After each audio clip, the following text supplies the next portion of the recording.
In the summer of 1950, the silence of the 38th parallel was shattered by a mechanical roar. North Korean forces surged southward. Spearheaded by the most feared weapon of World War II, this was the dawn of armored warfare on a peninsula defined by jagged peaks and narrow mud tracks. The Iron Age of Korea had begun, and the world watched as steel met flesh. Leading the charge was the legendary T-34E5, Soviet beast that had already crushed the Third Reich. With its sloped armor and 85mm gun, it was a ghost of the Great Patriotic War reborn in Asia. Even today, 75 years later, these machines remain in the North's active reserve units. Modern modifications keep them alive, proving that an old war machine simply refuses to quit. To handle the unique geography of the North, the PT-76 was introduced as a specialized scout. This light machine can swim across deep, rushing rivers where heavy tanks would surely sink. It was built specifically for the bumpy, unpredictable ground that defines the Northern Peninsula. Though it is an old design, its speed and ability to cross water keep it useful in modern strike teams. As the Cold War intensified, the North looked to its neighbors to bolster its growing armored fist. The Type 59 arrived as a local take on a classic Soviet design, modified for the rugged terrain. Engineers fixed it up with better glass optics and reinforced armor plates to increase its survival. You can still see the heavy roots of this design in the North's most modern frontline equipment. On the other side of the line, the Republic of Korea was starting from a place of total desperation. In 1950, they had no tanks of their own to stop the massive northern armored invasion. The tide only turned when the UN sent the M4A3E8 Sherman, famously known as the EZ-8. These American veterans led the counterattack, marking the official birth of the Rock Tank Army. The EZ-8 was a masterpiece of reliability, proving its worth across sharp mountain valleys. Its crew-friendly design and stabilized gun allowed it to fight effectively in the worst conditions. It was a symbol of hope for a nation that had been caught completely off guard by heavy armor. This tank laid the foundation for the tactical doctrines the South still uses in the field today. As the 1950s transitioned into a tense peace, the South upgraded to the M47 Patton series. These metal guards brought better rangefinders and thicker armor to the edge of the DMZ. They replaced the aging Shermans, standing as a high-tech wall against the threat of renewed war. They watched the border through long, dark Korean nights, ensuring the peace remained unbroken. By the mid-Cold War, the North introduced the T-62 to maintain its edge and firepower. This was the main force of their army for decades, featuring a massive 115mm smooth-bore gun. It was a tough machine built for hard work, designed to punch through any Western armor. Its silhouette became the iconic image of Northern power during the height of the global standoff. The North eventually moved towards self-reliance, giving birth to the homegrown Shonmaho. This was the first time they proved they could manufacture heavy battle tanks within their own borders. It began as a local copy of Soviet tech, but evolved into a unique platform for Northern engineers. The Chonmaho proved that Pyongyang could sustain a modern army without relying solely on imports. Special operations required a different kind of tool, leading to the creation of the PT-85 Shinhung. This is a local North Korean masterpiece that is light on its tracks, but hits incredibly hard. Its name translates to New Rise, signaling a jump in capability over the older PT-76 Scout. It remains one of the most dangerous amphibious threats in the North's diverse armored inventory. In the South, Korean workers were busy transforming the American M48 into a local mountain climber. The M48A5K was fitted with a massive 105mm gun to match the firepower of the Northern T-62. New electronic parts and better sights made this American design fit the Republic's rocky hills perfectly. It remains a testament to the South's ability to take foreign tech and make it better for their needs. A strange turn of history occurred when the T-8OU arrived in South Korea from the Russian Federation. These fast gas turbine tanks came as payment for old Soviet debts that Russia could not pay in cash. It gave Seoul a rare chance to see foreign tech from the inside, studying the armor of their rivals. Their high speed was faster than everything else in the ROC, changing how the South viewed mobility. The dream of a truly domestic South Korean tank began with the experimental XK-1 model. This first prototype broke the idea that Korea could only buy its defense from the United States. It proved the hope of a homemade main tank was possible, showing Seoul could make world-class armor. The XK-1 was the spark that ignited the modern South Korean defense industry we see today. This project resulted in the K-1, famously named the 88 tank to honor the Seoul Olympics. This short, low-profile hunter was made specifically for the narrow gaps in mountain warfare. Though it is smaller than an Abrams, it stays the main part of the Republic's armored fist. Its ability to kneel using special suspension allows it to fire at targets other tanks cannot see. As the post-Cold War era arrived, the North focused on rapid response with the M1990 light tank. This small vehicle is made to move fast across the field, supporting infantry and quick strike missions. It is a very specific job in their tactical teams, acting as a mobile gun for surprise attacks. It is tiny and lightly armored, but its ease of movement makes it a constant threat in the hills. The Chanma 5 brought even more significant changes to the North's primary battle line. It featured a much larger gun and better ways to stay safe from modern anti-tank missiles. This model showed the world that the North was getting better at original armored design. It was no longer just a copy of old Soviet tech. It was becoming a unique northern machine. Protection became the priority for the Chanma 214, which featured extra layers of composite armor. It looks much bigger and more menacing than the first models that rolled off the assembly line. The tank was designed to keep up with the advanced shells being developed by the South. It represents the North's transition into modern, heavy-duty armored survival tactics. Evolution continued with the Chanma 216, a version that looks very different from its ancestors.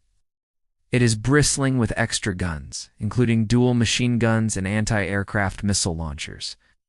This tank is ready to fight many foes at once, from ground troops to low-flying helicopters. It is a multi-tool of war, designed to be independent on the chaotic modern battlefield. In a move that surprised Western analysts, the North revealed the sleek Chanma 2. This new tank looks more like a Western design than anything seen in the North before. It has a smooth turret shape and very smart armor designed to deflect high-velocity rounds. It marks a big change from the old style, embracing modern aesthetics and protection levels. The Songanin 115 stands as a heavy hitter with a giant turret and a high-horsepower engine. It is named after the military-first policy, reflecting its status as a top priority for the state. It looks incredibly scary in a parade, designed to project strength to the rest of the world. Under the hood, it packs the power needed to traverse the steepest mountains in the North. Pushing the boundaries of their design further, the North introduced the advanced Chanma 3. This tank makes the new design language even better, focusing on crew safety and electronics. It is arguably the best tank they have made so far, representing the peak of their technology. Every part is built to look modern and strong, closing the visual gap with the South's tanks. The South responded to the Northern armor upgrades with the deadly K1A1 modification. This change traded the old 105mm gun for a massive 120mm smoothbore cannon. It gave Korean crews the huge power needed to beat any heavy North Korean tank at long range. The K1A1 ensured that the South remained the dominant force in a direct tank-tank duel. Innovation took a unique turn with the K2 105, a hybrid of a troop carrier and a tank. It puts a high-tech troop bus chassis together with a heavy, powerful Belgian-designed turret. This mix creates a mountain-crossing shooter that can transport soldiers and provide heavy fire. It gives top-tier teams a massive advantage during complex missions in difficult terrain. The XK2 was the next step, acting as a high-tech computer hunter in a testing phase. This test tank first used the autoloaders that removed the need for a human loader. It used smart moving parts and sensors that put Korea at the very top of the world's armor. The XK2 was the final bridge between traditional tanks and the digital age of warfare. This research peaked with the K2 Black Panther, known globally as a premier tank hunter. It uses advanced kneeling suspension and hunter-killer tools to dominate the landscape. This machine is a great win for the Republic's own defense, entirely designed and built at home. It is widely considered one of the most advanced and expensive main battle tanks in existence. To keep the king of the battlefield safe, the South developed the K2 PIP Improvement Pack. This adds a smart active shield that can intercept and destroy incoming rocket attacks. It makes sure the Black Panther stays safe against the most modern anti-tank guided missiles. In a world of high-tech threats, the K2 PIP is the ultimate suit of high-tech armor. The K2EX is the latest version, built to be a living thing that changes with the times. It features better ways to see at night and active shields to protect against drone strikes. This tank shows that the K2 body is always evolving to win in the chaos of digital war. It is the gold standard for what a modern connected tank should be on the front lines. International success followed with the K2PL, a massive version made specifically for Poland. This stronger tank shows the South's growing power as a major global arms exporter. It provides a heavyweight winner made just for the flat, open plains of the European theater. The K2PL proves that Korean tank technology is now a world-class standard for all nations. Looking into the far future, the K3 project looks like something straight out of a movie. Using a hidden low-profile body and a remote robot turret, it protects the crew like never before. This project keeps the team safe in a capsule while the tank fights with high computer skill. The K3 represents the end of the traditional tank and the beginning of the robotic era. Let's look back at how these two sides compared during the earliest years of the Cold War. The North had the T-3-485, a battle-hardened veteran with a very simple and effective design. The South had the Sherman, a versatile platform that excelled in logistics and crew comfort. It was a battle between Soviet raw power and American engineering flexibility in the mud. By the 1960s, the comparison shifted to the T-62 against the updated M47 and M48 patents. The North held the advantage in gun size, with their smoothbore cannons outranging the South. However, the South began to lead in optics and night fighting technology during this period. The DMZ became a line where two different philosophies of war stared each other down daily. In the 1980s, the gap began to close as the South launched its domestic K1 program. While the North relied on the Chonmaho, the South was integrating Western digital computers. The K1 was faster and lower to the ground, making it a much harder target to hit in the hills. This era marked the moment the South officially took the lead in armored technology. Modern comparisons show a North Korea that focuses on more, while the South focuses on better. The North's tanks like the Chanma 216 are covered in missiles to make up for less accurate guns. The South's K2 Black Panther focuses on one shot, one kill using advanced ballistic computers. One army prepares for a war of numbers, while the other prepares for a war of precision. Amphibious capabilities remain a key part of the North's strategy for a rapid southern push. Their PT-85 and M1990 tanks are designed to cross the Han River without waiting for bridges. The South counters this with the K-21, which can also swim while carrying a full squad of troops. The water-filled valleys of Korea remain a central focus for designers on both sides of the line. Protection technology has seen the most dramatic changes in the last 75 years. Early tanks relied on thick steel, but modern tanks use explosive tiles and composite ceramics. The North uses heavy layers of spaced armor to explode incoming shells before they hit the hull. The South uses active systems that fire small projectiles to shoot down missiles in midair. Crew safety has become the defining difference between the North and South Korean designs. Southern tanks like the K2 and K3 put the crew in reinforced cabins with automatic fire systems. Northern designs still follow the older Soviet style, where the crew is surrounded by ammunition.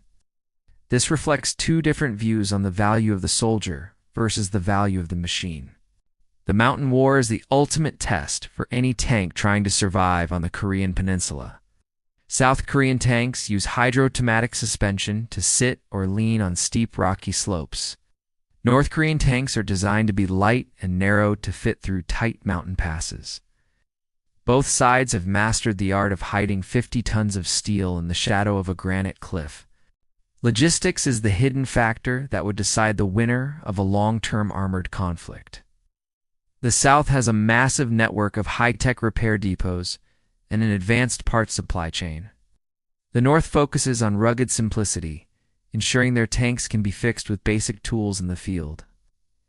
A tank is only as good as the fuel and spare parts that can reach it during the heat of battle. The introduction of drones has forced both sides to rethink the shape of their modern tanks.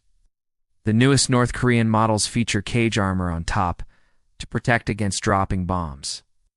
The South is integrating anti-drone electronic warfare suites directly into the Black Panther's brain. The sky has become just as dangerous as the ground for the modern tank commander. Training and simulation play a massive role in how these machines would perform in a real war. South Korean crews spend thousands of hours in high-tech VR simulators before touching a tank. North Korean crews focus on mass drills and physical endurance to master their heavy machines. Technology is a powerful tool, but the human behind the controls remains the ultimate factor. We are now seeing the transition into the fourth generation of main battle tanks in the South. The K3 project aims to use artificial intelligence to help the commander make split-second choices. It will likely feature a stealth coating to make it invisible to enemy radar and thermal sights. The future of the South is a silent, invisible predator that strikes from the shadows.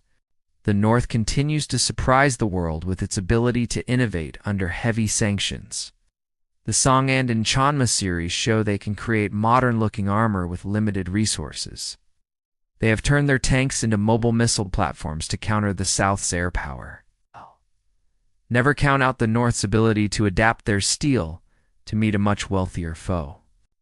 From the first T-34 crossing the border to the K3 drone tank, the story is far from over.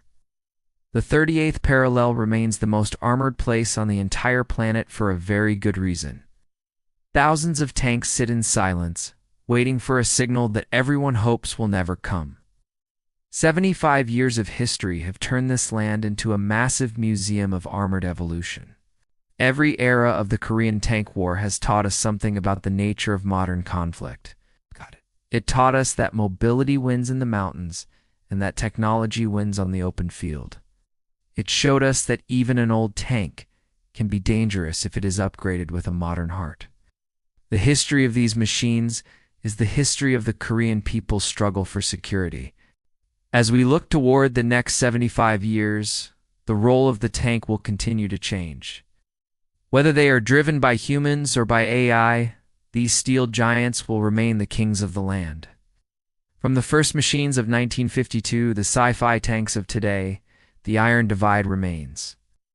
This has been the incredible 75-year journey of the tanks that define the Korean Peninsula.